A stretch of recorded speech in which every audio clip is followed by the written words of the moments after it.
Hey, salut tout le monde, c'est Ludo de la boutique LudiWorld. J'espère que vous allez bien. J'ai regardé avant de tourner cette vidéo. Ça fait 2 mois que je n'ai absolument rien publié. Je suis désolé. Surtout que j'avais deux trois vidéos en attente, si ce n'est peut-être plus. Mais bon, voilà, des vidéos qui sont plus d'actualité. C'était des matchs, des conneries. Bref, donc je vais essayer de retrouver un rythme à peu près normal. Il y a pas mal de changements à LudiWorld en ce moment, au niveau de la boutique, pas mal de réorganisation, etc. Donc j'espère que les choses vont se calmer. Mais quand on voit tout ce qui est en train de sortir en CCG, c'est un peu le but de cette vidéo aujourd'hui. Vous montrer les dernières sorties. Voilà, tout simplement. Ça va être une très petite vidéo pour essayer de vous retrouver tout doucement, mais sûrement. Bah voilà, vous pouvez le voir, pas mal de choses de sortie ou qui vont sortir soit demain, soit semaine prochaine. Alors il y a la petite Pokémon 151 que vous devez connaître, donc une édition en .5, on appelle ça comme ça, une édition intermédiaire. Là ils ont réédité, enfin c'est des nouvelles cartes, hein, mais on retrouve les 151 premiers Pokémon, donc ceux qui vont parler aux plus vieux comme moi, enfin qui vont parler à tout le monde hein, de toute façon. Donc voilà, il y a eu un ETB qui est sorti, mais il est plus dispo. Là, c'est les packs de 6 boosters, quasiment en rupture constante sur le site, mais je les mets vraiment au compte-gouttes. Donc n'hésitez pas à checker de temps en temps. Qu'est-ce qui est déjà sorti? Eh ben, rien d'autre. Alors si, une petite promo sur One Piece, hop, où il nous avait fait des petits tapis comme ça, qui sont super jolis. Donc ce sont à chaque fois des packs, un tapis comme ceci. Donc vous avez le Luffy, vous avez, hop, désolé du bruit, la petite Yamato. Et je vous disais que c'était un pack parce que il y a des boîtes de rangement cartonnées qui existent. Les boîtes de rangement, bon bah là j'en ai pas, mais une fois montée, ça fait une petite boîte en carton quoi, qui reprend donc le même design que le tapis. C'est des produits Bandai Premium, malheureusement ils sont hors de prix total. Ça c'est des trucs qui valaient à la base pas loin de 70 je crois. Et là ils sont en promo en ce moment sur le site. Donc vous verrez, j'ai fait un prix plutôt très très bien dessus. Et pareil pour ce pack là, il y avait un super tapis pour les 25 ans, ainsi que la petite deckbox qui va avec. Celle-ci, je peux vous la faire voir, hop, comme ceci. Pour les 25 ans, ça c'est pareil, c'était hors de prix, c'était quasiment 80 euros. Donc là, j'ai pété le prix, je suis à ras les pâquerettes. Mais du coup, si vous voulez vous faire plaisir avec des beaux accessoires One Piece à moins cher, eh ben ça c'est good. Du coup, dans les nouveautés, qu'est-ce qui... Ah non, One Piece OP4, évidemment. Je suis dégoûté, je m'étais fait un scellé. 6 boosters comme d'habitude, hein, je l'ai toujours fait à One Piece. Et celle-ci, je ne l'avais pas filmée, j'avais pas eu le temps. Donc j'étais un peu dégoûté de ne pas faire une ouverture de cette série avec vous. Voilà. Donc je me rattraperai sur l'OP5, je pense. Mais ça, c'est sorti. Très bonne série, je trouve, de One Piece. De toute façon, One Piece, ça déchire comme jeu. Il n'y a pas à réfléchir. Shadowverse, la deuxième extension qui s'appelle Reign of Bahamut. Ça, c'est sorti aussi. Toc, j'ai juste une petite boîte en stock, mais je peux en avoir si besoin. Ne tardez pas parce que les stocks fournisseurs ne sont pas très élevés. Et c'est surtout que c'est tellement compliqué à en obtenir. Enfin voilà, le fournisseur il est un peu en PLS depuis des mois et des mois. On a reçu la nouvelle Digimon bourrée de réimpression. Ça s'appelle Resurgence Booster. Alors moi, je ne suis pas joueur de Digimon, malheureusement. Donc je ne pourrais pas vous en parler dans le détail, mais ça reprint pas mal de cartes. Voilà, donc ça c'est sorti, c'est dispo. Il y en a en booster, en display, en lot de 3 displays. On a, tang, alors ça c'est magnifique, un petit coffret qui s'appelle le Lore Set pour Battle Spirit Saga, qui contient 2 boosters de la série 2. Il y a 10 cartes promo. Enfin, c'est ça, normalement 1, 2, 3, 4, 5, 6, 7, 8, 9, 10, c'est ça. 10 cartes promo en x2, donc 20 cartes promo au total. Et un petit bouquin sur le lore du jeu. Et quand vous voyez la tête des cartes, j'ai l'impression qu'ils ont un template spécial ancien temps. Alors, je ne sais pas trop voilà, ce que ça représente dans le jeu, d'où l'intérêt du bouquin de lore, justement. Mais on a l'impression que c'est des héros donc anciens qui reviennent. Et du coup, ils ont fait un template de cartes différent du template de base. Et franchement, bon là, je ne peux pas trop regarder en dessous, mais je trouve ça plutôt très joli. Je dis ça par rapport au fait que je trouvais le jeu vraiment horrible au tout début. Alors honnêtement, je ne le trouve pas toujours folichon, même encore maintenant, mais quand on voit des trucs comme ça, là honnêtement, je trouve ça plutôt cool. Battle Spirit Saga, moi je reste sur mon idée d'il y a plusieurs mois, c'est que c'est le meilleur de Bandai, bien que j'ai lu la règle de Union Arena entre-temps, et plutôt très très cool. Mais j'en parlerai pas parce qu'il est que en japonais, donc bon, pour l'instant, voilà. Mais BSS reste pour moi meilleur que One Piece dans l'absolu. On va beaucoup plus loin en termes de réflexion, profondeur de jeu, etc. Par contre, il y a la célérité comme Dragon Ball, enfin il y a toujours des trucs. Bref, tout ça pour dire que je préfère One Piece, il n'y a pas photo. Il est même un petit peu plus simple. BSS, c'est un jeu de matheux quand même, hein. Mais c'est une tuerie. Bref.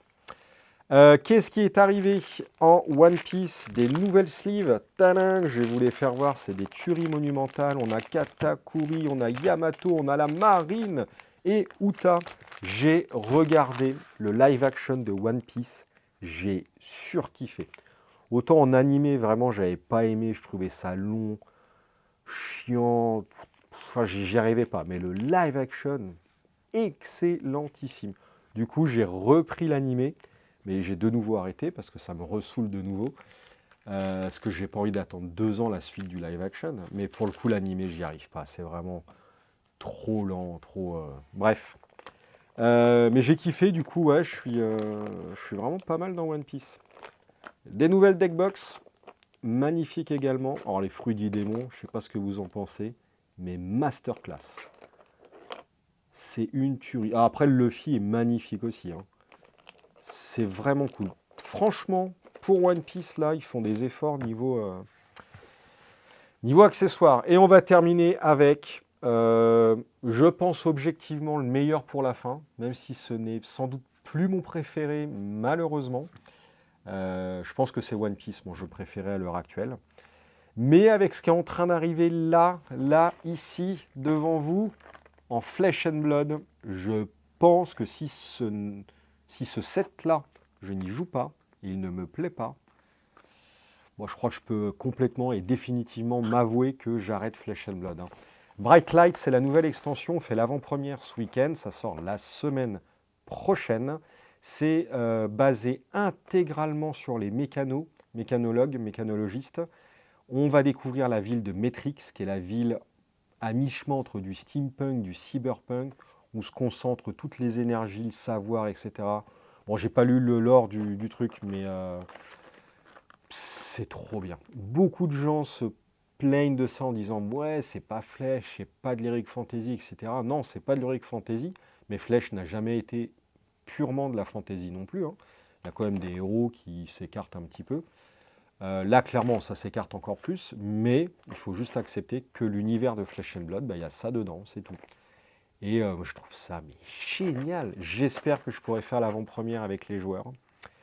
On verra. La particularité du format scellé pour cette extension-là, qui ne contient que les mécanos, c'est qu'elle est jouable en 4 boosters au lieu de 6, donc ultra cool financièrement. Et il y a même un nouveau mode de jeu qui s'appelle le Crack and Shuffle. Vous prenez 3 boosters, vous les ouvrez, vous mélangez et vous jouez. Il n'y a rien à retirer comme en scellé, il n'y a pas de construction. Je trouve ça ultra cool. Donc je vais sans doute me prendre 4 boosters pour un scellé, dans l'optique de jouer samedi avec les joueurs. Peut-être que je vous filmerai ça, on verra bien. Mais bon, à chaque fois que je dis on verra, peut-être je le ferai, au final il ne se passe rien. Donc je ne dis rien. Donc bref, ça c'est une tuerie. Vous verrez la tête des cartes, c'est magnifique. On a le pré-release kit de Bright Lights. Donc ça, justement, c'est pour demain. Avec... Oh là là là là. Oh non, il me le faut. S'il vous plaît, il me le faut. Je veux ce tapis. Oh là là, c'est magnifique. Incroyable. Alors c'est vrai que pour le coup, ça fait pas trop flèche, mais... Bah écoutez, on va découvrir un nouveau pan de l'univers qu'on ne connaissait pas. Moi, j'adore. Ça me rappelle un peu The Spoils, l'air de rien. Tout doucement. Là, on a quoi? On avait des cartes Evo Opération et Evo Pre-Release. Alors, qu'est-ce que c'est que ce... ça sent très bon. Ce bazar. Donc, ok, ça c'est pour pouvoir jouer. On a tous les héros du set. Regardez, mais regardez-moi ce travail. C'est d'une beauté. Oh non, mais je peux pas arrêter flèche. Enfin, au pire, je garde que Mécano Ninja ou voilà, 2-3 classes de ouf qui me plaisent le plus. Oui, pourquoi je parle d'arrêter flèche d'ailleurs? Toute petite aparté.